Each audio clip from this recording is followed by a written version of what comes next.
Welcome to our podcast today. We welcome Dr. Michelle Perro. She is someone I've respected for a long time.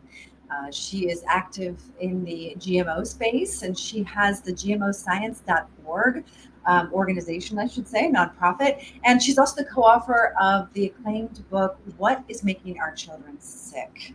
And she's a pediatrician and she's got a lot to say. She's a straight shooter and she's someone that I just admire and respect. And I'm so excited to have you join us today. Thank you. I am really thrilled to be chatting with you, and we have connection historically through Jeffrey Smith. So we've been intertwined in the past. Absolutely. You also have a book coming out this year, right? Indeed, I do. First one was more academic. It was based on my patients. My co-author is a medical anthropologist, so it was a technical book. The second book is the parent's guidebook, the manual, the how-to, and it's really based on the nuts and bolts of how I do what I do based on nutrition and homeopathy. Before I become compost, I want to download my brain. In the mind file or no? But I love it and it's really important. You said something that's unusual. I don't hear a lot of pediatricians speak about nutrition. How did that come on your radar as an MD? Well, what happened was I got into GMOs and pesticides in early 2000 when one of the moms I was working with stopping the spray against the light brown apple moth that was to occur along the entire coast of California. Only one county got sprayed. One of the moms said to me, "Hey, Michelle, read Jeffrey Smith's book, Seeds of Deception."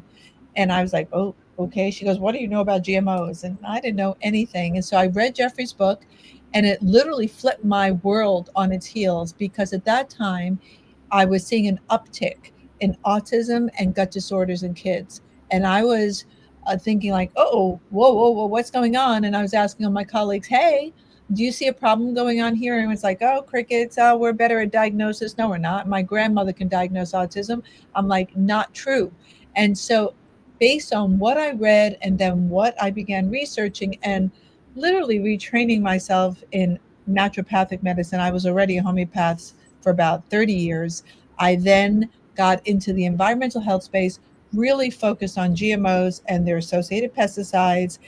It's all about the food, nutrient density, and I've been there ever since, but expanding to include toxic metals research. You guys know I did the infant formula research. I did the Girl Scout cookies research. I've been really sort of widening, my perspective and expanding the palette. And so my whole focus is teaching parents and eaters how to regain their health, empowering people. Well, Michelle, you and I and Penelope have a lot in common then, because that's absolutely our mission as well. Because we feel like a lot of the healing starts in the kitchen, at the dinner table, at breakfast table, and in our soil, in our gardens, supporting our local farmers. Now, we're lucky enough to have some great local farmers. Not everyone in this country does, but we can also, start gardening, and I think that's a really big ask for a lot of people. But actually, nutrient density, I think the only way you can really ensure it is if you're growing it, or you've got some great farmers that are supporting your family. Yeah, I love that you bring in regenerative agriculture right away. And one of the things, the taglines for my website is educate to regenerate. And this idea that the soil health, the soil microbiome, soil minerals, soil nutrients are totally comparable to our own gut, our own microbiome, our own nutrient levels. They're synonymous. And you can grow organics from dirt. And you can have pesticide free food with very low to minimal nutrient density. So the quality of our food is only as good as the soil. Garbage in, garbage out. So I have eaten organics, and I won't share the names of what they are, but they're very poor in nutrients. So organics is still better than conventional. Organic regenerative, which is what I promote now. You need like a PhD to eat. I'm like, come on, really, people, is what I'm really focused on. But I still tell families, please, organics, farmers markets, know your farmer, grow it yourself. And kids love getting their hands in that soil and making a mess. Let kids make a mess. Michelle, why aren't kids being taught how to grow in school? Thank you, Penelope. Why? We started that program here, Marin. It wasn't me, but I participated with Judy Shills. Mhm. And she has a program called Turning Green. It's a Marin County sponsored program with Alice Waters, the famous chef from Berkeley, Chez Panisse, backyard kitchen, backyard schoolyard is what she created. Sorry, Alice.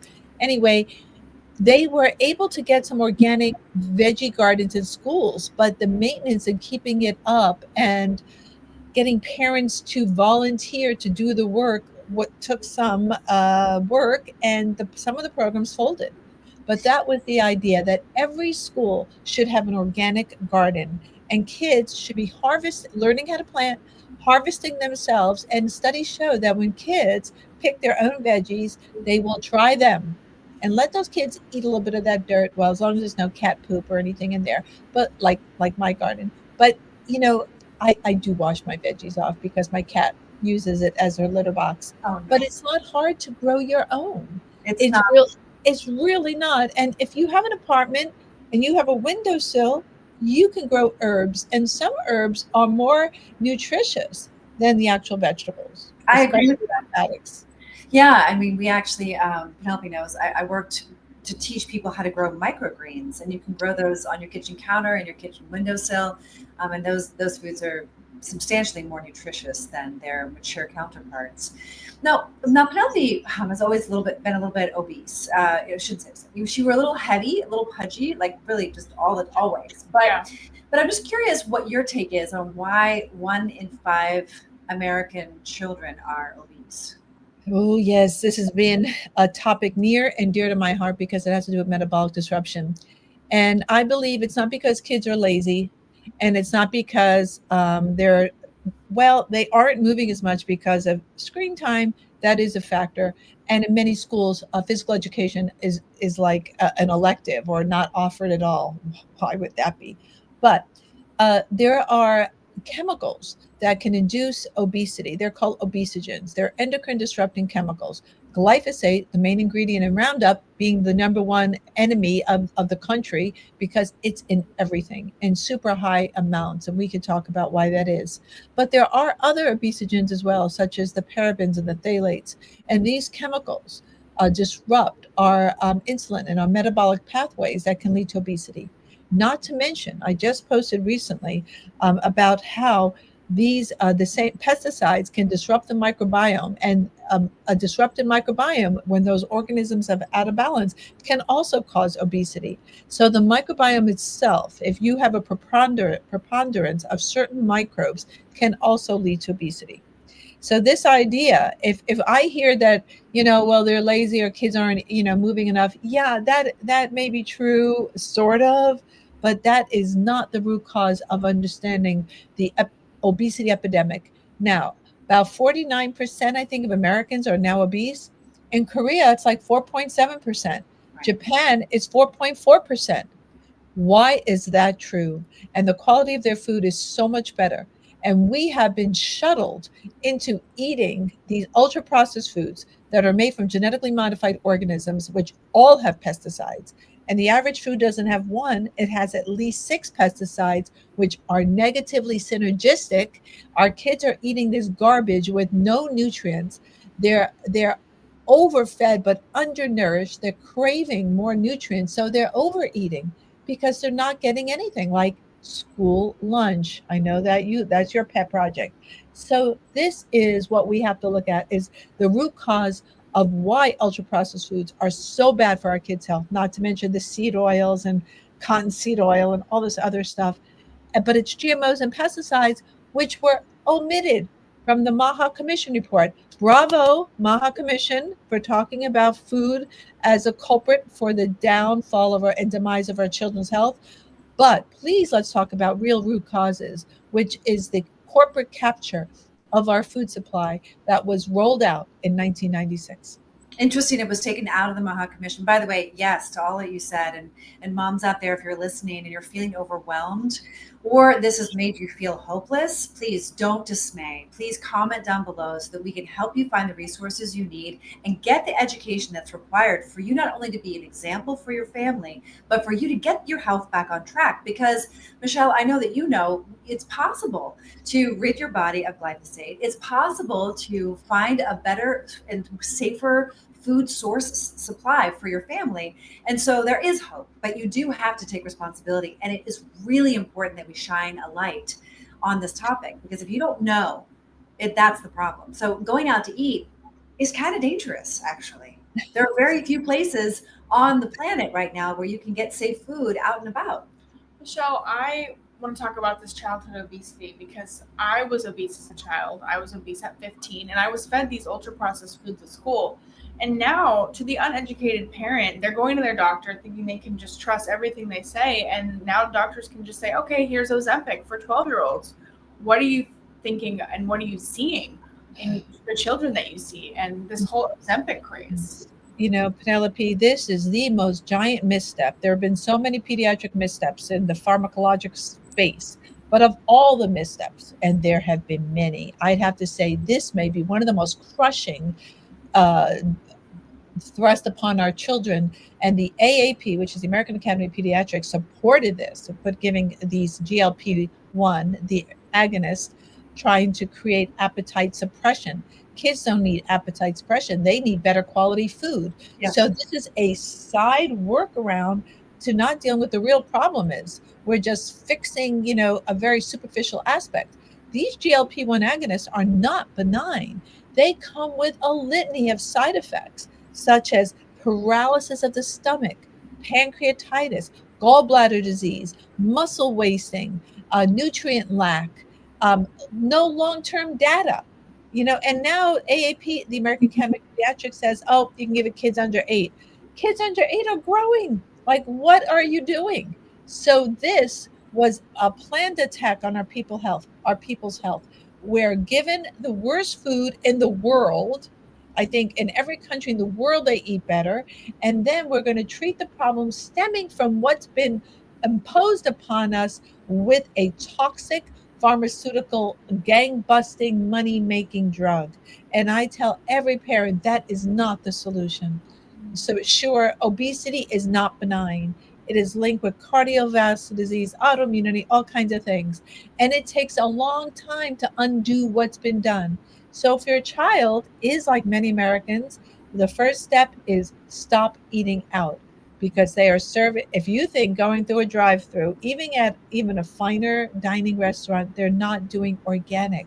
So you're better off taking your hard-earned dollars, buying whole foods, not whole paycheck, whole foods that you, with your children, I didn't just say mom or dad, but mom, cook at home. This is a family endeavor. Everyone's in the kitchen.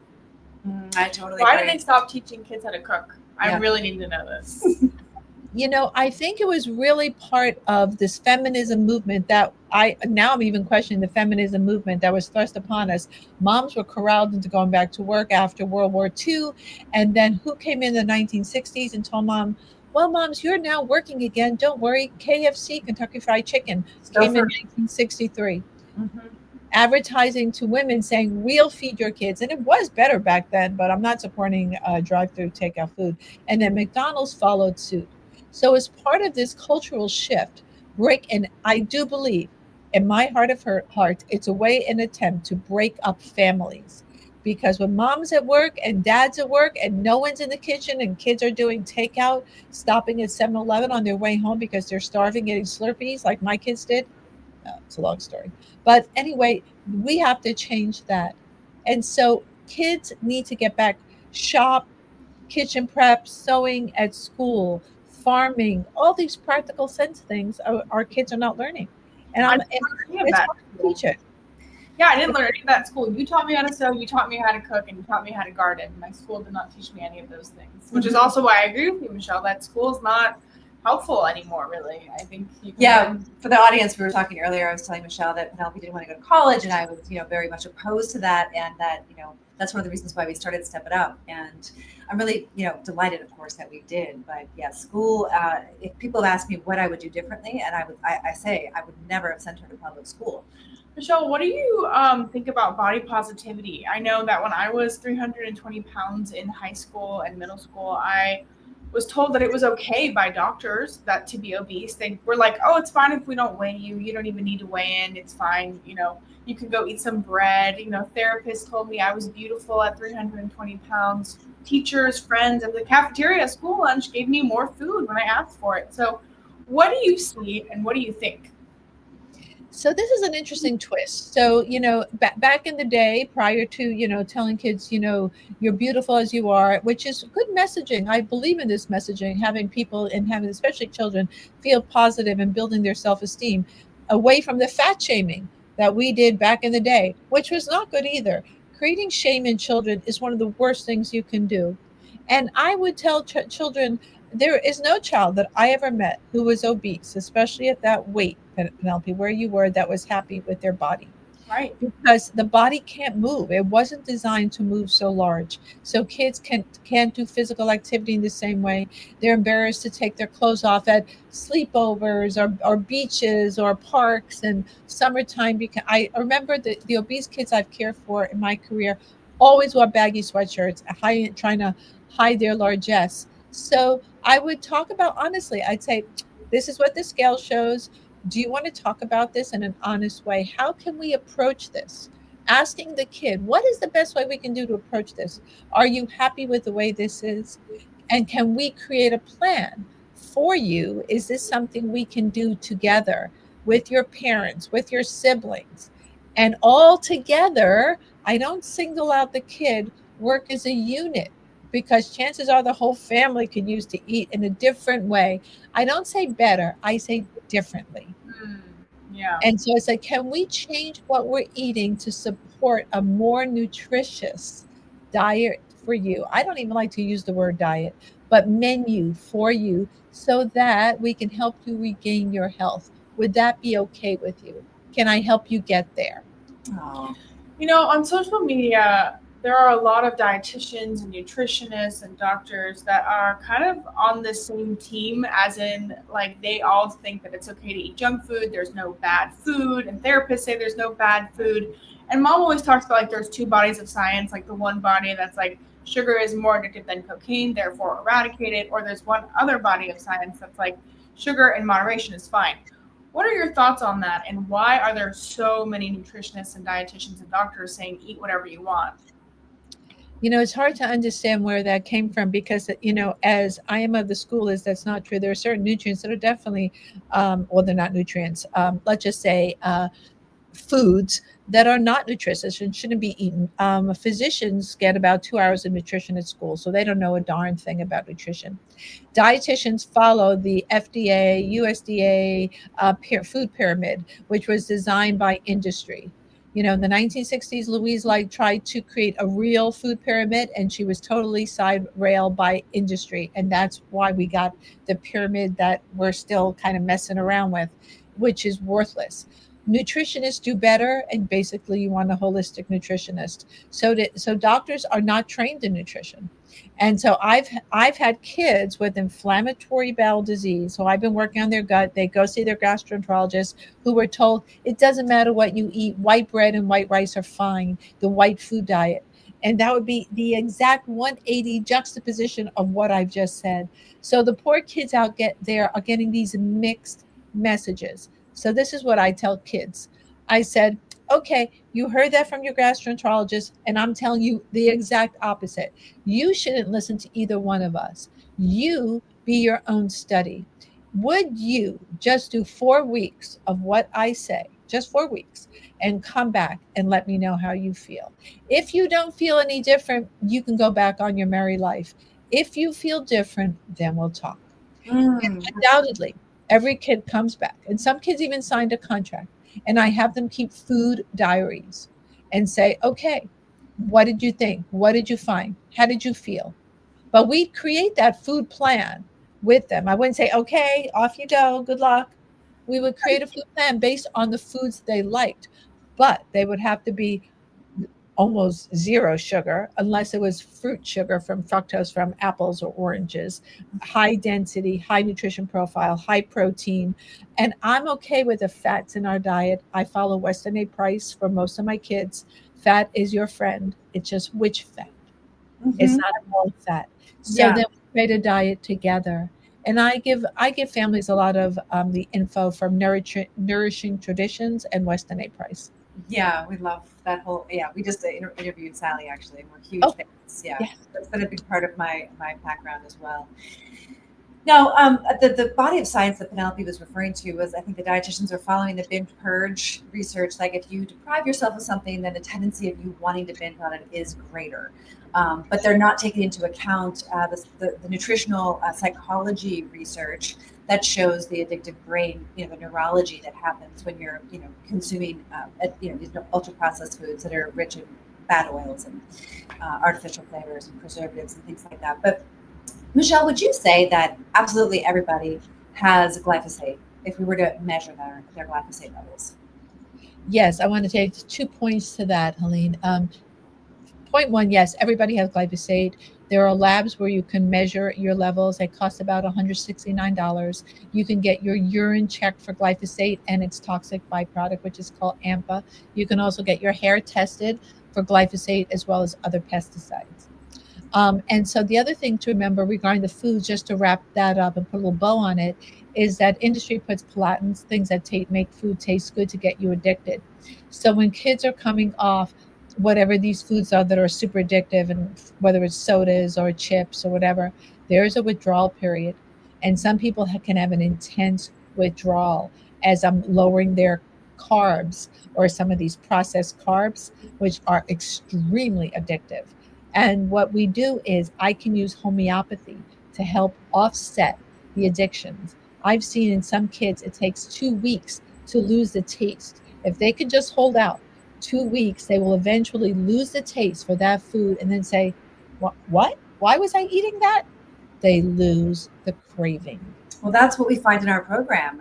We draw a hard line on elimination, reduction to elimination of ultra processed foods. And absolutely everyone goes through that detox, child or adult. And the detox symptoms are like cold, flu symptoms. Sometimes they get the shakes and shivers, or they get body aches, or they're fatigued, or they're moody. Their glucose levels seem to be very unstable, up and down. It's really interesting. And they have a complete taste bud reset. It's really incredible to watch the transformation. But it's also incredible to watch the addiction, because just like a drug addict, their withdrawal is real and it's Oh, yes. intense.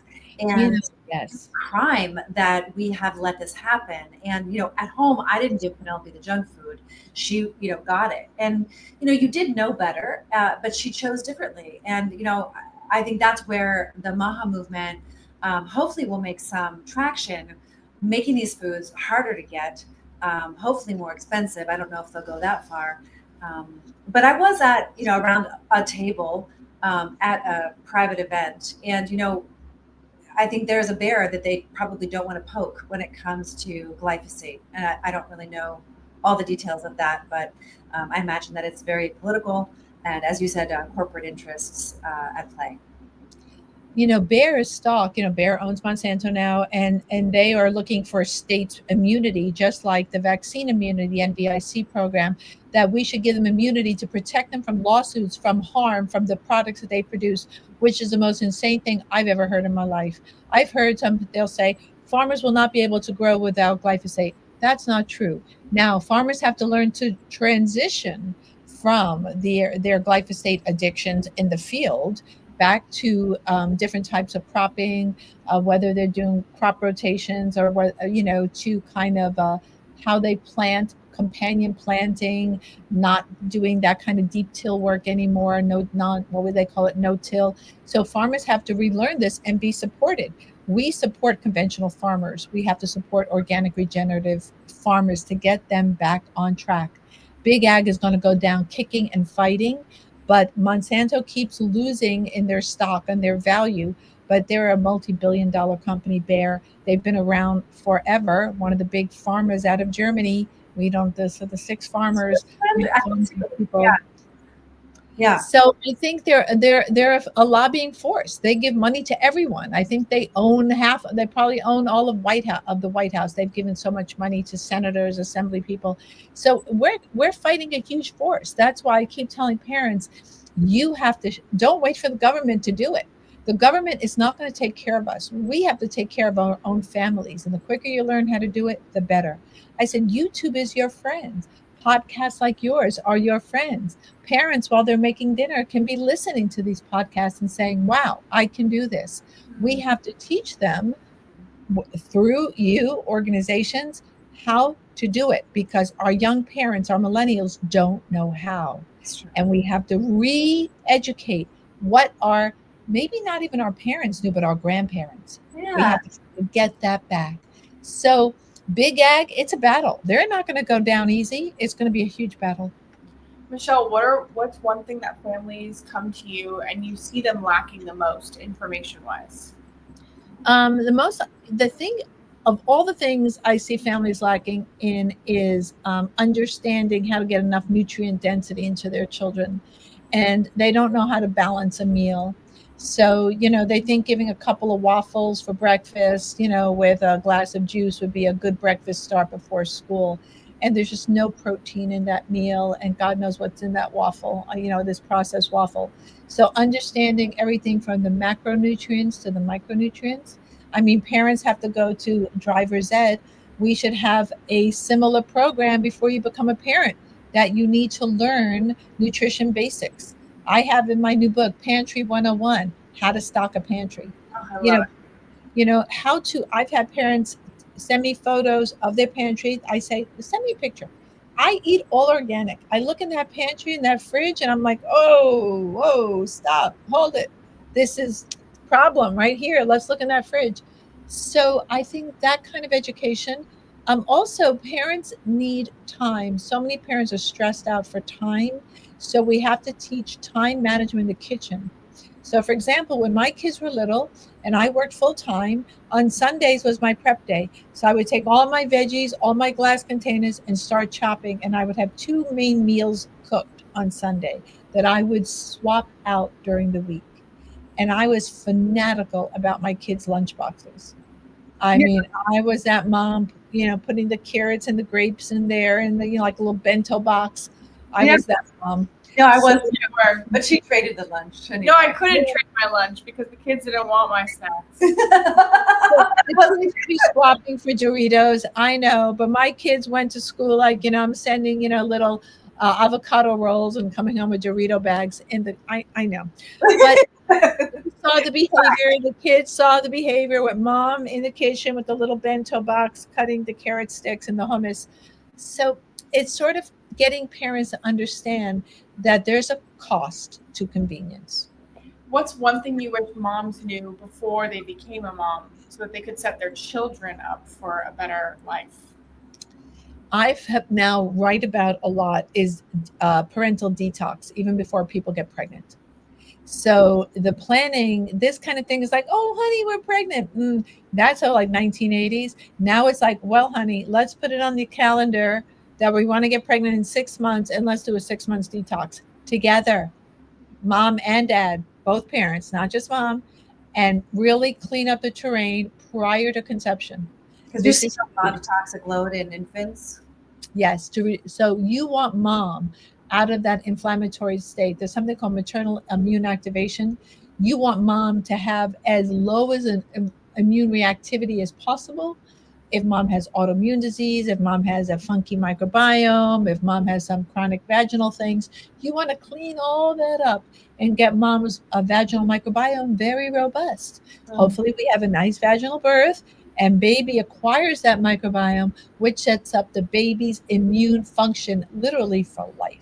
Yeah, and I've heard a lot of the toxins in the environment are passing through the blood-brain barrier. So mom and dad's detox prior to conception is essential, from what I understand.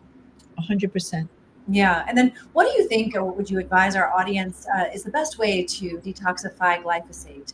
If they get tested, great. If they don't, let's just assume you have glyphosate. How can you lower those concentration levels? Yeah, it should be on everybody's to-do list. Well, first of all, you have to obviously reduce the toxic load. So you have to reduce and eat organic. You have to test your water or get a carbon filter or a reverse osmosis or some type of Berkey or filter system that will take out pesticides because it might be in your water supply. So one is lower the load. Number two is sometimes glyphosate is supposed to be water soluble and we're supposed to pee it out, but there's now anecdotal literature from a colleague of mine who thinks it's deposited in the bone marrow, which is not so good. But it would make sense because leukemia is directly related to glyphosate levels being high. And, and this could be one of the drivers how glyphosate, we know glyphosate is a class 2A carcinogen from the work from IARC, and that was 2015. And we know that from the Monsanto trials, that glyphosate is a carcinogen, and it causes non-Hodgkin's lymphoma, amongst other tumors, not just lymphoma. So we can take things that will help break down glyphosate. Humic and fulvic acid have been shown to do that. Apple cider vinegar and other fermented foods have been shown to break down glyphosate.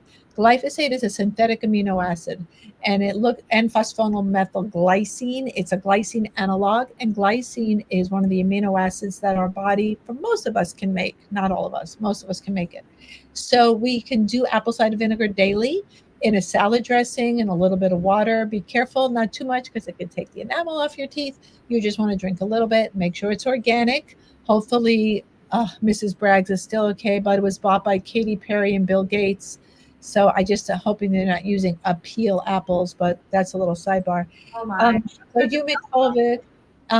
Let's see, what else can you do for remove glyphosate? I like increasing your glycine to compete with glyphosate, like bone broth from organic bones, because heavy metals are stored in long bones, especially in animals.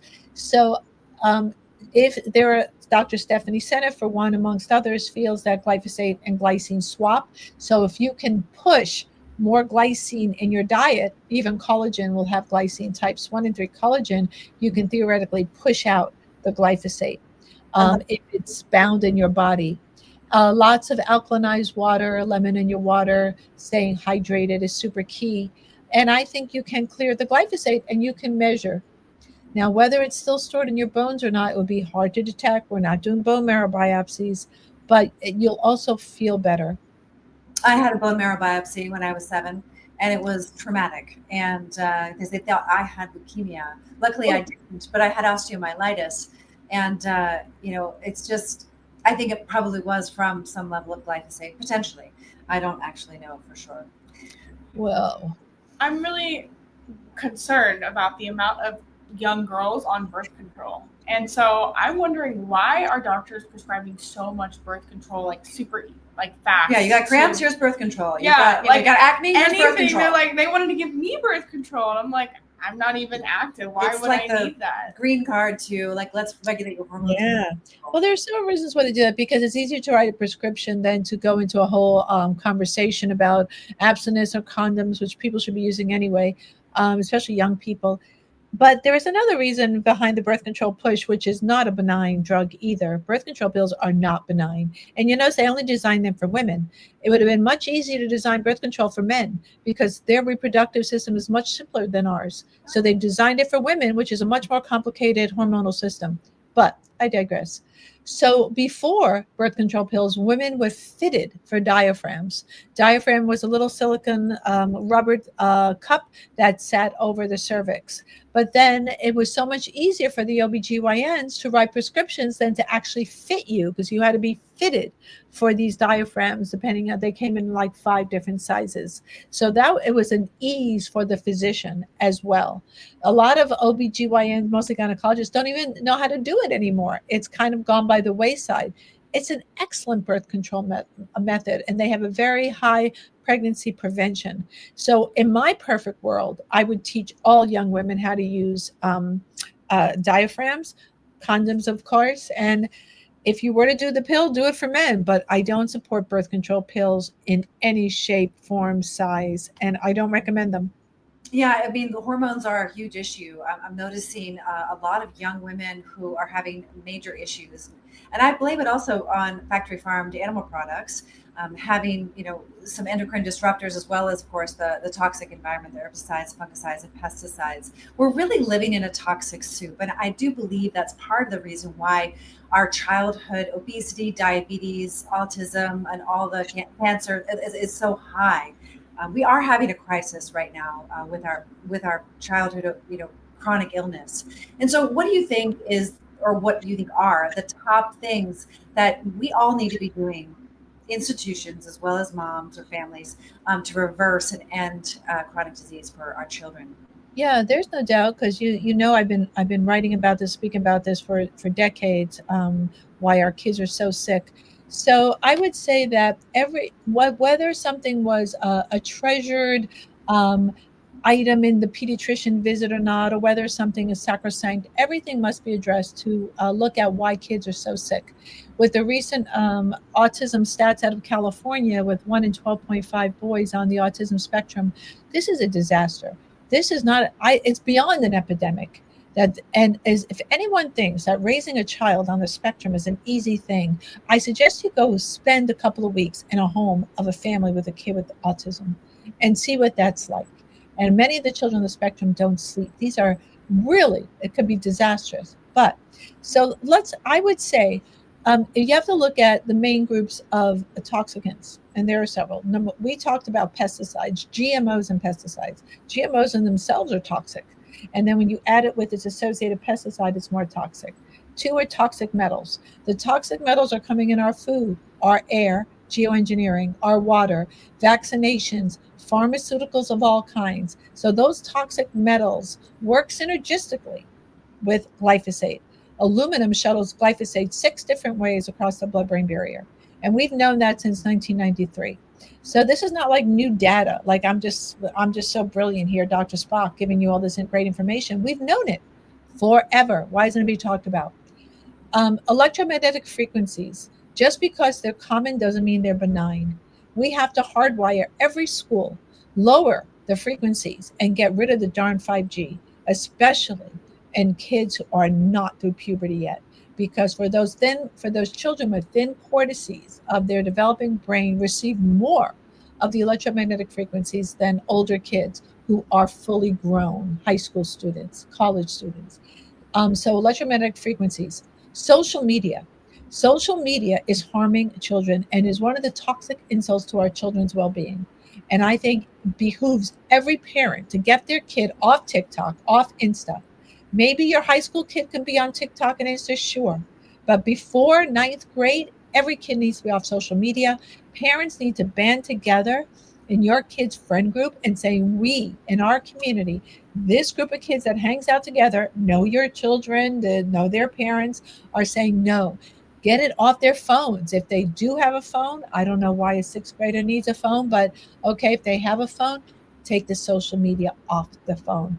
And every parent needs to monitor where their kids are going on the internet. They need to be supervised, and different areas need to be blocked, like porn, for one. I would say this. So, and of course, I think I covered most of them. Yeah. So those would be the big ones. You can't ignore the vaccine schedule. The vaccine schedule is out of control. I no longer believe that this is a safe haven for kids. I think we have done significant harm, and they are creating that they want to change the present vaccines to mRNA vaccines. I can tell you with 100% certainty that mRNA technology is a disaster for children, and it needs to be banned immediately. Not supervised, banned, because it's been shown to be ineffective and not safe. So, and to even think about making other vaccinations via mRNA technology, to me, is a crime against children. It's nothing short of pedicide. Wow, that's really strong. And are you concerned about the future fertility of our children? Big time. Big time. I'm concerned for all those things that have gotten into our children, whether it's the metals, the parabens, the PFAS, spike protein, all the things that affect ovary testicular function, 100%. And we've seen fertility rates globally plummeting.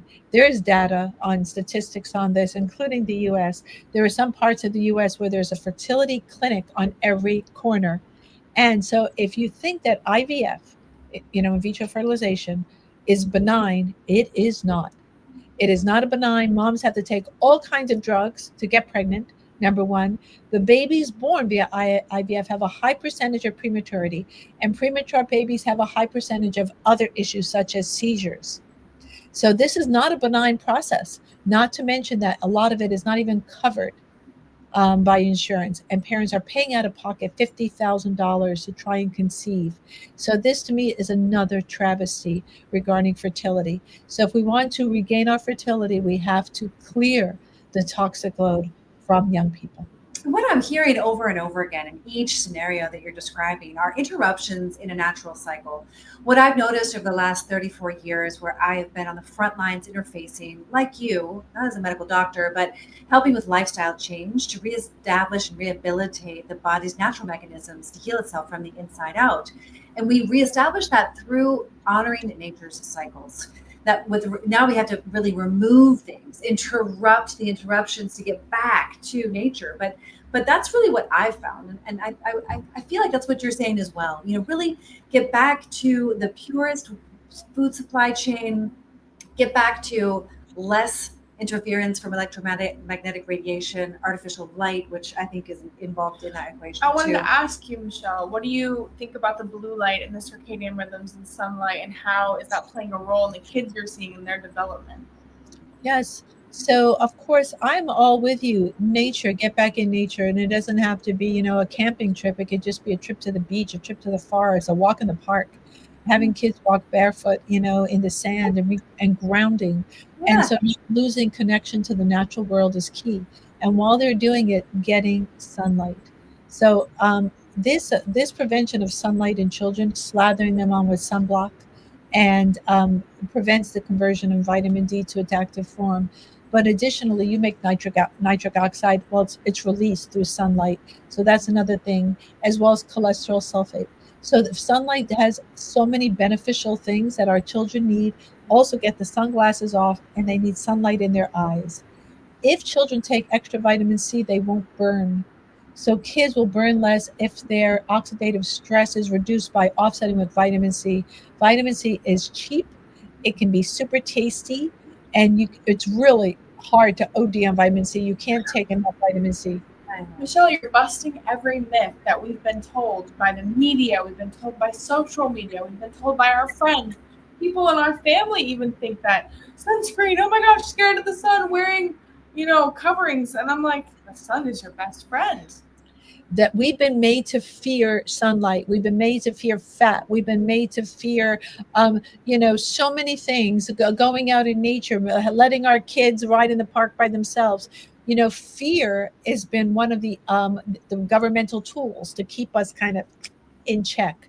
But do not fear sunlight. I am not saying burn. Do not go out there and burn. When you see that skin really start to pink up, and if it gets tender, you need to address it by putting on a long sleeve shirt and a sun visor for sure, getting out of the sun when it's most intense between 10 a.m. and 2 p.m. But without that sunlight, you can't activate vitamin D. No vitamin D, you're at an increased risk of autoimmunity. So, and what you may not know is glyphosate takes out an organism called Bacteroides fragilis. Bacteroides fragilis is what you need to prevent autoimmune disease, and vitamin D needs Bacteroides fragilis. So this ecosystem, so B fragilis, vitamin D, via sunlight, and no glyphosate work in conjunction, and has been shown to prevent autoimmune disease, which all is on the rise, and at not just kids and adults as well. Mm. So sunlight is key, and I couldn't stress it enough. I think if people do need sunblock, or they're very fair, or they've had a history of melanoma, the zinc oxides are the only ones I recommend. To think that you are slathering yourself with these chemical toxins. As a matter of fact, in Thailand, they don't let tourists go in the water past their ankles because all the sunscreens are killing off the coral reefs. Yeah. Yeah. Yeah. Michelle, what's the biggest challenge that you see kids coming in with today? I would say the biggest challenges I see are amongst what we've been talking about, certainly, but screen addictions. Yeah. They're addicted because these screen times, their phone, the gaming cause dopamine release. And dopamine is an addictive neurotransmitter. And so kids aren't even socializing. You go to a party and everyone is on their phones scrolling. I don't know what the heck they're scrolling for dollars. I'm not sure, but everyone's doing this. Like what could they be reading? They're just looking at quick images. It's this constant influx of information. So other than what we've covered, I'd have to say getting kids off screens, getting everyone off screens. It's not just kids. I believe the average adult checks their phone 120 times a day. I read that stat. Yeah, I can imagine. we have a friend who puts her phone, both she and her husband, putting her phone in lock boxes as soon as they enter the house. I think it's so smart. In France, they do that too. The kids who come to school have to leave their phone, which I use mine for work, but I just try to keep it away from me. Have to leave it in like a basket at the door. Because they're like antennas, you know, the FCC and the telecommunication companies. You know, they were. I think Kennedy was suing them when he was head of the Children's Health Defense Fund, and all the studies on the aggression to the cell, the human cell was fascinating. I think there were over 200 studies, and that's why the telecommunications company, just like Monsanto, can't get secondary insurers because they can't prove that it's not a liability. They can't prove that it's not problematic for human health. And I think that the correlation of 5G and COVID, you know, there may be something to that. Oh, I have no doubt. I have no doubt that 5G can activate certain components of the special sauce in those vaccines, as well as in COVID, because COVID is a designer organism as well. So I don't think people can wrap around that, particularly mainstream medical providers, because we've been dealing with bioweapons for a long time. I mean, we've touched every single topic today, ladies, but might as well touch upon bioweapons too, because mainstream cannot wrap around that Lyme is a bioweapon. I mean, I can give you references for that.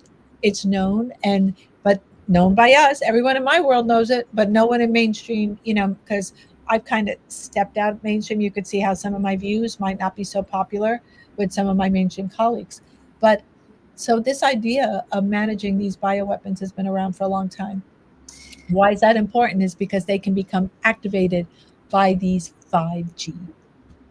That's fascinating and very concerning. And I feel like we just scratched the surface on so many of the topics that we brought up today. And I do want to dive more deeply into them. I'd have to have you on again if you would be willing. Or in person, yeah. Yeah, in person would be better. I really do have this question though, because I would see a lot of children in middle school and in kindergarten and high school with this acne, and the first thing that them and their parents do is put them on these drugs, tetracycline, Accutane, medicine. But I'm curious, Retin-A. why do they have the acne on their face in the first place? So many skin disorders are really gut disorders. They're manifested in skin. So if you see acne, for sure they've got gut dysbiosis.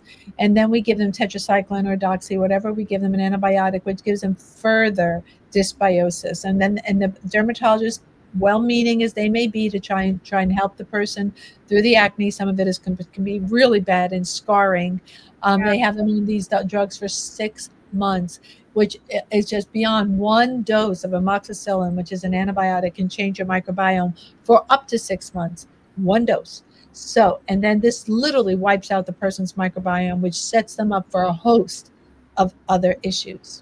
Yeah. So what can parents and like young girls do, because they feel so Clean up the gut. insecure and they don't know what to do or take, or how to? They don't know what first step can they take. Yes. So the first thing to do is remove the inflammatory foods from their diet. One, which is usually for most kids, it's gluten and dairy. They have to switch to organic, and they can take homeopathic remedies to help them calm the skin until it gets back in check. They can try and cover up the lesions for now, but I don't recommend that, because then they're putting chemicals on open skin lesions. So no acetane, no retinol, none of that stuff. No Accutane, no retinol, toxic. You know, there are black box warnings on retinol. I mean, you know, it's just Retin-A. It's like, are you kidding? That stuff. I know. I took all of that stuff because I was on antibiotics most of my childhood, intravenous antibiotics for the osteomyelitis. And then they gave me all the drugs for that. That's what led me to study holistic nutrition and holistic health. I just appreciate your honesty, Michelle, because we've had some doctors here and they've been like, oh, Ozempic, well, these are the benefits and these are the pros, and I'm giving it to my patients. I'm like, you're giving it out to your patients? Like, oh yeah, they think it's a willingly? wonder drug, and they say, well, the benefits outweigh the And risks. they're like, oh, I'm not paid, so it doesn't benefit me to do this in any way. And I'm like, And so, you know, I'd say, sure. I say people are going to lose weight and they're going to feel so much better when they lose weight, 100%. And that is our goal. However, they will gain it back when they stop the drug. I pulled up so many graphs yesterday because I wrote a little parent handout sheet on Ozempic and other GLP-1 agonists for children. I'll send you guys the PDF. It'll be published this week. I do PDF handouts for parents. So one is I'm on, and because GLP-1, there's so many kids with obesity, parents are desperate to help their kids. And so they're saying, sure, okay, we'll give it a try. you become a lifelong consumer of pharmaceuticals. When you get off, you gain it back. That's number one. Number two is some people develop these wasting syndromes. There is something called Ozempic face now. Yes, I've seen that. I thought, are you kidding me? Ozempic face? I mean, it's just a mind blow. Like, so I would say, is this worth it? And also, additionally, if you've been on it for a while, you can lose 30% of your muscle mass. When you come off the drug, you will gain back fat, not muscle tissue. One of the cornerstones of anti aging medicine is maintaining muscle. We know muscle has the most mitochondria. You want muscle. And we as older gals, what we know is we have to get in those weightlifting gyms. Yes, I I was mean, this morning. It was so good. Yes, it's so important, and we don't want to be lifelong customers because that's just not the solution. I think that a lot of parents have just forgotten that their bodies heal themselves, and they can help their children's bodies to heal themselves. But we've just lost that ancient wisdom because I think our generation just was too busy, perhaps, or our moms were back at work. I don't know exactly why, but I agree it's a breakdown of the family unit at the core of it. But it's now our job to make sure this next generation really is empowered to remember the solutions, to learn the solutions. So we're so grateful for your absolutely. forward approach and this new book that's coming out. When can we expect it? So I'm hoping. I decided it's been a journey. It's a long story, and I decided to self-publish. I created a publishing company called Mind Over Matter Press, and I'm going to self-publish it. I won't even get into the details, and I want to have it out by September. I'm just going through edits now to because I feel that parents need something and they need it quick. And I believe I'm a big fan of homeopathy. I'm a huge fan of homeopathy. And this book teaches parents what it is and how to use it. I have a section in the book called Stages for Ages. And I broke it up from prenatal, natal, postnatal, infancy, childhood, adolescence, the different common conditions and the different remedies you would choose and why you would choose them. Super easy to use because everything that the FDA goes after is beneficial. The FDA has been after homeopathy probably since 1910. And they about a year ago, what did the FDA do in its wisdom? They took off homeopathic cataract eye drops off the market. Why'd they do that? Because you mentioned blue light before, and I forgot about that, Penelope. The blue light. The blue light is awful. Even with blue light blockers, you can almost see my blue tinge there. They are linked to cataract production. And those homeopathic drops are extremely effective for getting rid of cataracts. And for some reason, you don't want us to see. So the COVID vaccines can cause ringing in the ears, takes out our sound. The computers take out our vision. We're literally becoming disabled with our five senses and losing our taste because of pesticides and GMOs. We're cutting down quickly, folks.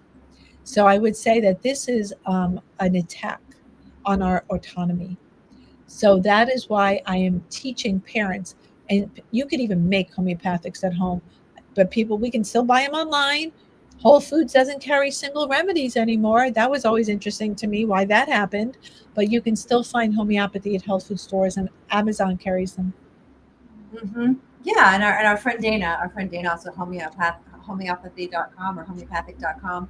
I'll have to think about the exact name and put it in the show notes. But I really appreciate this body of work that you're putting out because moms and families need practical solutions for everyday living, and children do need to become well. And I believe the pathway to health is not with our government, like you said. It's not with public schools.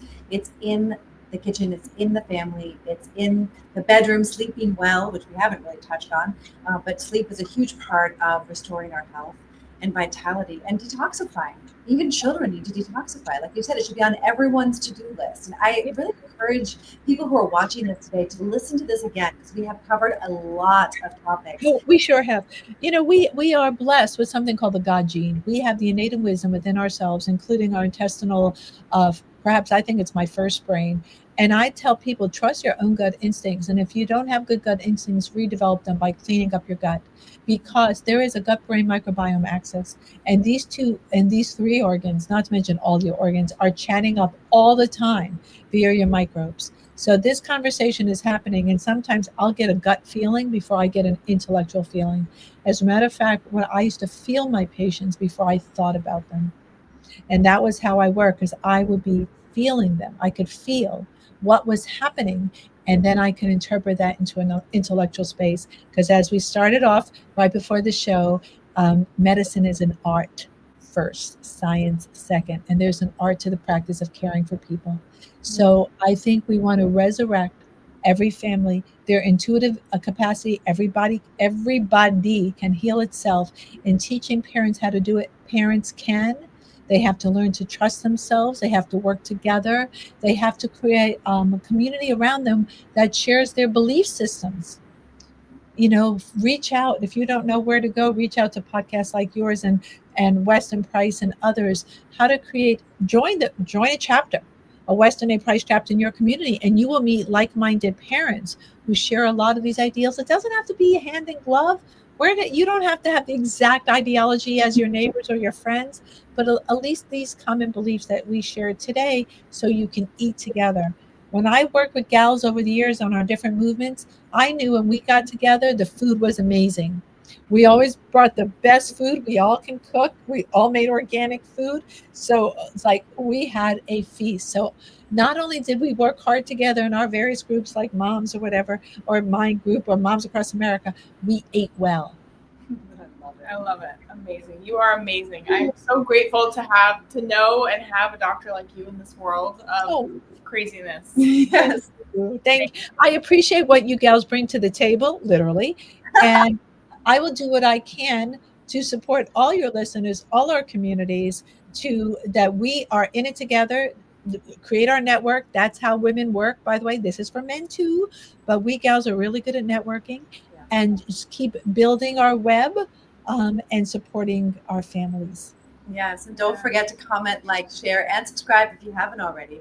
We put all of Michelle's details in the show notes so you can find her platform, follow her, and learn from her, because as you can tell, she is a wealth of wisdom. Thank you so much for being with us. We will see you all the time. Thank you. Thank you for having me.